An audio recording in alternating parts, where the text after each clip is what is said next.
அந்தரங்கம் ஆன்மீகம் கனவு பலன்கள் சேனலுக்கு உங்களை வரவேற்கிறேன். 2025 ரிஷப ராசி நேயர்களுக்கான தமிழ் புத்தாண்டு பலன்கள் இதோ உங்களுக்காக. கார்த்திகை 2, 3, 4 பாதங்கள், ரோகிணி, மிருகசிரிஷம் 1, 2 பாதங்கள்.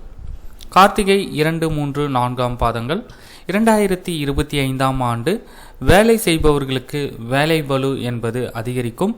ஆனாலும் உங்களுடைய வருமானத்தில் எந்தவித குறையும் இல்லாமல் நிறைவுடன் இருக்கும். உடன் பணிபுரிவர்களிடம் அனுசரணையாக நடந்து கொள்வது என்பது உங்களுக்கு நல்லது.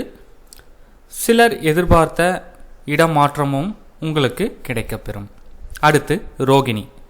இந்த ஆண்டு சொந்த தொழில் செய்வோர் சிறிது முயற்சி எடுத்து உழைக்க வேண்டியிருக்கும். அதற்கேற்ற பலன் கிடைக்கும், லாபமும் கிடைக்கும். தொழில் நிமித்தமாக நீண்ட தூர பயணங்கள் ஒரு சிலருக்கு உண்டாக வாய்ப்புகள் அதிகம். மிருகசிரிஷம். எச்சரிக்கையாக இருப்பது அவசியம். புதிய முதலீடுகளின் போது ஆலோசனைகளை எடுத்துக்கொள்ளுங்கள். ரகசியமாக எதுவும் செய்ய வேண்டாம். பண விஷயத்தில் தொடர்ந்து கவனமாகவும் எச்சரிக்கையாகவும் அக்கறையுடனும் செயல்படுங்கள். பரிகாரம்: வெள்ளிக்கிழமை தோறும் பெருமாள் ஆலயத்திற்கு சென்று வருவது என்பது உங்கள் வாழ்வில் சிறப்பை ஏற்படுத்தும். நன்றி, வணக்கம்.